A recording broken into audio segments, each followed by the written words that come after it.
Sa lahat yata ng luto sa gulay, palagay ko ito na yung isa sa mga paborito natin. Siguro nga pag ganito ang ulam mo, makakatatlong ulit ka pa ng kanin sa sobrang sarap.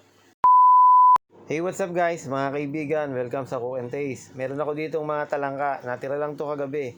Ito pala yung talangkang pehe kung tawagin sa amin. At kung ano naman ang tawag sa inyong lugar, baka pwede naman paki-comment na rin dyan sa comment section. Dahil nga sa leftover na lang sila, naisipan ko na lang, nagawan ko na nga lang ng ibang recipe. Magluluto na lang ako ng ginataang kalabasa at sitaw at lalagyan din natin yan ng napakasustansyang dahon ng malunggay. Malaki na nga yung matitipid natin dahil nga meron na tayong pansahog. Bali almost 100 pesos lang ang aking pagkakabili sa 2 pirasong kalabasa na nakita nyo at saka doon sa sitaw. Pati na nga yung ating mga malunggay libre lang. Malaking bagay na rin kapag nakaisip ka ng mga ulam na hindi na masyadong magastos. Kung dati ka namang nagluluto ng ginataang gulay na kalabasa sitaw, napakadali lang naman itong lutuin. Pero baka mamaya magkaiba tayo ng style ng pagluluto. Hayaan nyo ipakita ko sa inyo ang aking style. Ang maganda kasi sa lahat, importante yung may matutunan ako sa inyo at may matutunan din kayo sa akin. Sharing is caring, kumbaga. Para nga madali na, pinaghiwa-hiwa ko na nga lang yung ating mga sitaw. Maghihiwa din ako dito ng sibuyas na pula. Maghihiwa din ako dito ng luya. Siyempre, hindi mawawala yung ating mga ilang pirasong bawang. Ilang naman yung ating mga sangkap at maglalagay din tayo dito ng kakanggata. Ito naman sa ating maliit na kasirola magigisa na nga tayo. Maglalagay lang tayo dito ng kaunting mantika. Pag mainit na nga yung mantika, ilagay na natin yung luya. Tatlo lang yung ating aromatics, luya, sibuyas at bawang. Kayo na ang bahala kung alin ang mauna. Yung iba nga hindi na nagigisa. Pero ang mahalaga talaga maipakita ko lang sa inyo kung ano yung aking style. Habang nagigisa naman ako dito, gusto ko lang magpasalamat. Maraming salamat nga pala kay Sir Romeo Muñoz at kay Sir Vicente Tolentino. Shoutout din pala kay Jaylar Niedo. At maraming salamat din pala sa panonood kay Sir Eric Busto. Pailagay na nga natin lahat ng ating aromatics at hihintayin na nga lang natin maging translucent ito.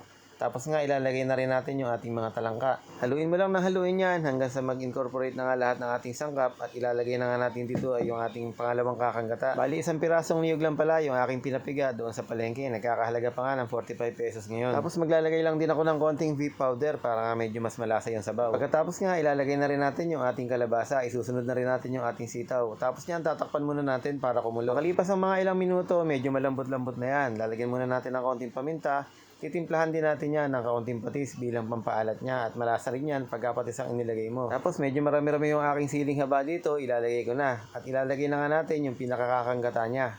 Hindi ko na ito tatakpan para nga kumulo na ng kumulo hanggang sa maluto na nga yung ating mga gulay. Hindi na pala ako nagdagdag ng tubig pa dyan. Mas gusto ko kasi yung medyo malapot ang sabaw. Hintayin ko nga lang na medyo lumambot pa yung ating kalabasa. Mas gusto ko kasi yung medyo lumalabog-labog na yung kanyang itsura. Pag isinubo mo yung kalabasa, nalulusaw na nga sa iyong bibig sa sobrang lambot. Para sa akin, medyo malambot-lambot na talaga yung kalabasa, kaya nga ilalagay ko na nga yung mga dahon ng malunggay. Talaga naman perfect na perfect ang kombinasyon, lalo-lalo na sa kulay pagka meron kang dahon ng malunggay. Hay buhay! Napakasarap talaga pag kumakain ka ng gulay sa araw-araw. Talaga namang lagi kang mapapawaw. Lagi ko nga sinasabi sa inyo na hindi kailangan ng espesyal na ulam. Ang kailangan lang meron tayong mahihahain sa ating pamilya. Lalo-lalo na ngayon sa sobrang hirap ng buhay. Kapag marunong kang dumiskarte sa buhay, kahit papano, makagagaan ang ating pamumuhay. Sa sobrang mahal ba naman mga bilihin natin ngayon? Yung 1,000 mo, pag pumunta ka sa palengke, uuwi ka, halos barya na lang ang sukli. Pero ganun talaga ang buhay. Sana nga, tumaas na rin ang ating mga sahod. Kaya naman ito na nga, at hinain ko na. Tapos kakain na nga ako sa harap nyo. Kasi nga, baka mamaya sabihin nyo, hindi ko tinikman. Hindi ko lang tinikman, ayan at nilalantakan ko pa. Sobrang sarap naman kasi. Kaya naman kung nakarating ka pa sa part ng video na ito, baka naman pwedeng i-share mo na. I-comment mo na rin kung taga saan ka para naman alam ko sa susunod kung sino yung babatiin ko. Salamat!